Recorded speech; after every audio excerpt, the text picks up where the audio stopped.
মেঘের ওপারে আলো দ্বিতীয় পরিচ্ছেদ।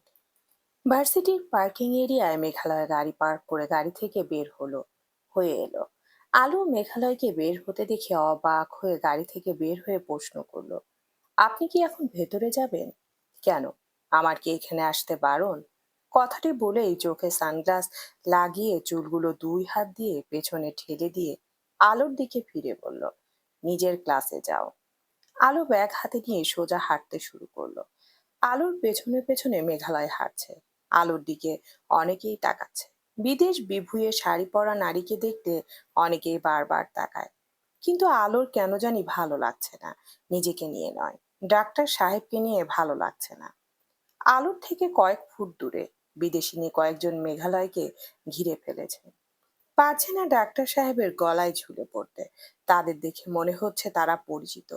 রাগে দুঃখে সেখান থেকে সরে যায়। কই ভেবেছিল শাড়ি পরে ডাক্তার সাহেবকে শিক্ষা দিবে, কিন্তু উল্টো ডাক্তার সাহেব তাকে শিক্ষা দিচ্ছে। আলো পিছন ফিরে আরো একবার ডাক্তার সাহেবকে দেখে নেয়। ওমা, কই গেল মানুষটা? আলো চারপাশে তাকিয়ে দেখলো কোথাও নেই। দীর্ঘশ্বাস ফেলে সামনের দিকে ফিরতেই কারো সঙ্গে ধাক্কা খেয়ে পড়ে যাচ্ছিল, কিন্তু যথাসময়ে আলোকে আঁকড়ে ধরলো কেউ। আলো চোখ বন্ধ থাকা অবস্থায় বারবার বলছিল, ধন্যবাদ, ধন্যবাদ। ধন্যবাদ দেওয়ার কিছুই নেই। আমার দেহে যতদিন প্রাণ আছে ততদিন তোমার খেদমতে থাকবো, কালো ভোমর। কালো ভোমর। ডাকটা শুনে আলো চট করে বুঝতে পারলো মানুষটা কে হতে পারে। চোখ খুলে মানুষটার কাছ থেকে নিজেকে ছাড়ানোর চেষ্টা করে, কিন্তু শান্তর পুরুষালী শক্তির সঙ্গে আলো সত্যি সত্যি পেরে উঠছিল না। আলো অসহায়ের মতো আরো একবার চারপাশে তাকায়, যদি ডাক্তার সাহেবের দেখা মিলে। ডাক্তার সাহেব কোথাও নেই, কিন্তু উপস্থিত অনেকেই এই বিষয়ে মাথা ঘামাচ্ছে না। তারা হয়তো অন্য কিছু ভেবে বসে আছে। আমাকে ছেড়ে দাও, শান্ত। কারো অনুমতি ছাড়া কাউকে এভাবে স্পর্শ করা অনুচিত। অথচ তোমাকে যে আমার হৃদয় এত করে চায়, একবারও কি তোমার কাছ থেকে পারমিশন নিয়েছি? আমার অস্বস্তি হচ্ছে, শান্ত। আলো কথাটি শেষ করা মাত্রই কেউ ঝড়ের বেগে এসে শান্তর কলার টেনে ধরলো। এই ফাঁকে শান্তর কাছ থেকে নিজেকে মুক্ত করে নেয় আলো। Hello, professor. শান্তর কথা শুনে মেঘালয়ের রাগ আরো বেড়ে যায়। শান্ত শার্টের কলার আরো শক্ত করে চেপে ধরে বলল, হাউ ডেয়ার ইউ!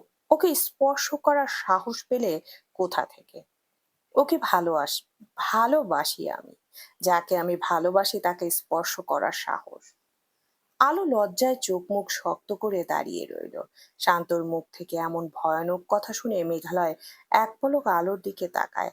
আলোর ভেজা চোখ দেখে মেঘালয় আলোর অন্তরের খবর টের পেল বুঝি। জীবনে প্রথমবার কারো উপর এত রাগ উপচে পড়ছে। তবুও নিজেকে ধাতস্থ করে শান্তকে বলল, নোংরা জিনিসে হাত মাখালে হাত নোংরা হয়, গন্ধ বের হয়। তাই তোর মতো একটা নোংরা কীটকে মেরে আমি আমার হাত ময়লা করব না। কিন্তু তার মানে এই না যে আমি তোকে মাফ করে দিলাম।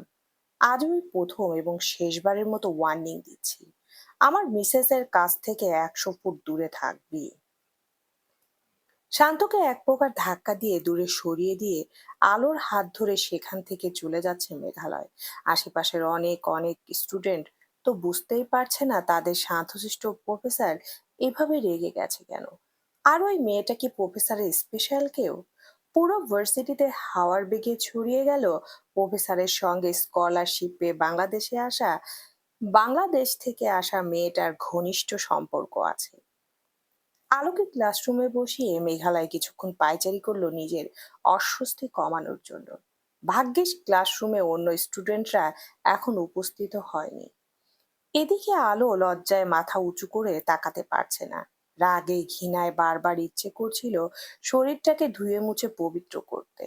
শান্ত যে এমন কাণ্ড করবে কোনোদিনও কল্পনাও করেনি। মেঘালয় আলোর সামনে এসে দাঁড়ায়। তারপর দীর্ঘশ্বাস ফেলে ধীরে বলল, সব ঠিক হয়ে যাবে, কান্না করবে না, প্লিজ। মেঘালয়ের কথাটি শেষ করে ক্লাসরুম থেকে বের হয়ে চলে গেল। কিছুক্ষণ পর ধীরে ধীরে স্টুডেন্ট দিয়ে পুরো ক্লাসরুম ভরে উঠল। আজকের সবচেয়ে ইম্পর্টেন্ট ক্লাস নাকি একজন হ্যান্ডসাম প্রফেসর করাবে। এই প্রফেসরের জন্য নাকি পানও দিতে পারবে কিছু মেয়ে স্টুডেন্ট। মানে তারা এতটাই পছন্দ করে প্রফেসরকে। ইমার কাছ থেকে এসব শুনে আলো নাক মুখ কুঁচকে ফেললো বিরক্তিতে। মানে একজন পুরুষকে ভালো লাগতেই পারে, তাই বলে এভাবে নিজেদের আত্মসম্মান বলি দিয়ে কেন প্রফেসরের দৃষ্টি আকর্ষণ করতে হবে? আলো যখন ইমার বকবকানিতে বিরক্ত, ঠিক তখনই ক্লাসরুমে প্রবেশ করলো কেউ। সবাই হ্যালো বলে উঠে দাঁড়ালো।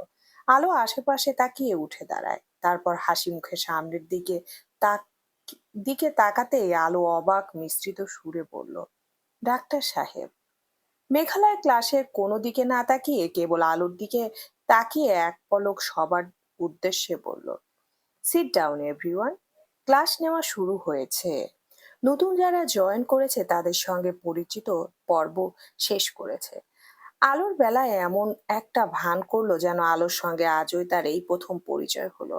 আলোর ইচ্ছে করছে মেঘালয়কে কিছু একটা করতে। মানে নিজেকে নিয়ে, নিজের প্রফেশনকে নিয়ে এতটা রহস্য করার কারণ কি? মেঘালয় এত চমৎকার করে সবকিছু বোঝাচ্ছে, কিন্তু আলোর কিছুই মাথায় ঢুকছে না। ঢুকবে কেমন করে? নিজের পানের চেয়ে অধিক প্রিয় স্বামীটাকে যদি অন্য কেউ বাজে চোখে দেখে, পৃথিবীর কোনো নারী সহ্য করতে পারবে? মোটেও পারবে না। আলোও পারছে না।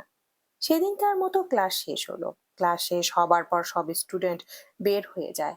বাকি রইল প্রফেসর, মেঘালয় আর আলো। ক্লাস ফাঁকা হওয়ার পর মেঘালয় আলোর সামনে গিয়ে বলল, বসে আছো কেন? আপনাকে কি বলে সম্বোধন করব, প্রফেসর নাকি ডাক্তার সাহেব হিসেবে? আলোর কথা শুনে মেঘালয় মুচকি হেসে রসাত্মক সুরে বলল, আমি কিন্তু লতায় পাতায় তোমার স্বামী হই। আলো চোখ পাকিয়ে তাকাতে মেঘালয় ডোন্ট কেয়ার ভাব নিয়ে বলল, এভাবে তাকালে নিশ্চয়ই কিছু জয় করতে পারবে না। বাড়িতে চলো, দেরি হচ্ছে। রিনিদের বাড়িতেও তো যেতে হবে। আলো একটা শব্দ করলো না। মেঘালয়কে রেখে সে ক্লাসরুম থেকে বের হয়ে গেল। আর মেঘালয় কপাল চাপড় দিয়ে বলল, মা যে আমার মতো শান্তশিষ্ট ছেলের জন্য এমন রাগী আর বোকা মেয়ে কোথা থেকে জুটিয়ে আনলো আল্লাহ মালুম। কই স্বামীকে প্রফেসর হিসেবে দেখে খুশি হবে, তা না, উল্টো রাগ দেখাচ্ছে। মেঘালয় আর আলো সরাসরি ভার্সিটি থেকে রিনিতের বাড়িতে চলে যায়। রিনি তো ওদের দেখে ভীষণ খুশি হলো। আরাফাত মেঘালয়কে নিয়ে বাড়ির বাইরে চলে যাওয়ায় আর রিনি আলোকে বলল, কতটুকু এগোতে পারলে? 0%। আলোর কথা শুনে রিনি কপালে হাত দিয়ে বেশ কিছুক্ষণ চুপ করে রইল। কিছু সময় অতিবাহিত হওয়ার পর রিনি আলোর হাত ধরে বলল, একজনকে তো প্রথমে এগিয়ে যেতেই হবে। দুজনই যদি হাত গুটিয়ে বসে থাকো, কেমন করে চলবে বলো? সম্পর্ক ঠিক হবার আগে আরো বেশি নষ্ট হয়ে যাবে। আলো চুপ করে বসে আছে। রিনির কথার জবাব দিতে ইচ্ছে করছে না। একদিকে শান্ত, অন্যদিকে মেঘালয়ের জন্য করা কিছু মেয়ের পাগলামি আলোর মনকে অশান্ত করে তুলেছে। শোনো, সন্ধ্যায় পার্টি আছে এই বাড়িতে। তোমরা কিন্তু আজ রাতে এখানে থাকবে। আর একটা কথা। শেষ বাক্যটি শুনে আলো রিনির দিকে তাকায়। রিনি আলোর কাঁধে হাত রেখে বলল, ফিওনা আসবে এই পার্টিতে। ফিওনা আমার বাবার বিজনেস পার্টনারের মেয়ে এবং আরাফাতের বাবার কোম্পানির ইনভেস্টর। ফিওনার বাবা। এখন আমাকে কি করতে হবে? কিছুই করতে হবে না। শুধু একটু ধৈর্য ধারণ করলেই হবে। তুমি হয়তো সেদিন খেয়াল করেছো, ফিওনা কিন্তু মেঘালয়কে চোখে হারায়। কথাগুলো বলে রিনি অন্য আলাপে মশগুল হয়। কিন্তু আলো পড়ে আছে অন্য জগতে, যেই জগতে একটি ভয় তাকে তাড়া করছে, মেঘালয়কে হারাবার ভয়। পার্টি শুরু হবার পর মেঘালয়কে কোথাও পাওয়া যাচ্ছে না, যদিও আরাফাত তো নিখোঁজ। রিনি আর আলো দুজনে দুশ্চিন্তা করছে।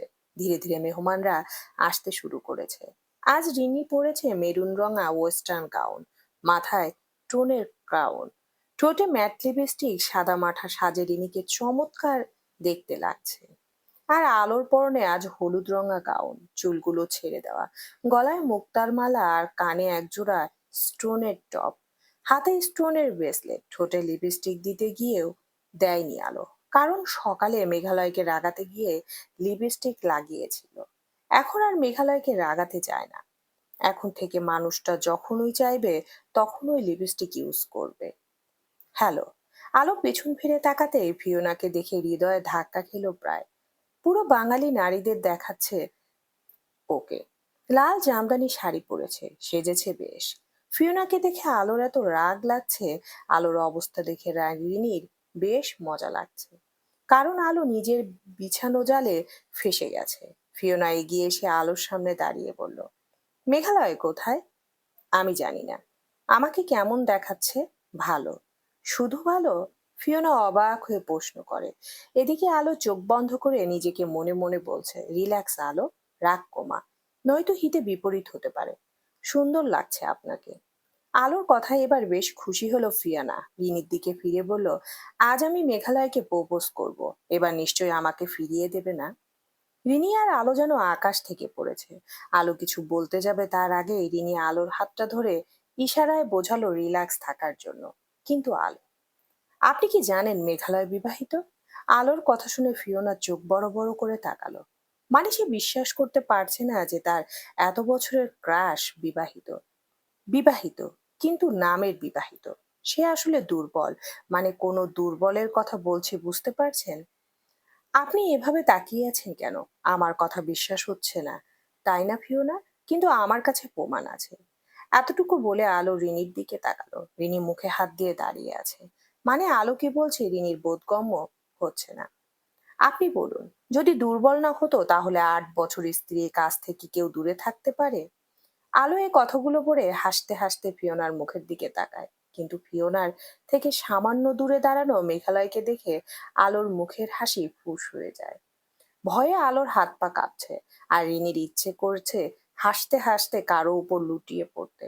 কারণ মেঘালয়ের চেহারাটা দেখার মতো অবস্থায় নেই। আলো তো পারছে না মাটি ভাগ করে ঢুকে পড়ে সেখানে। চলমান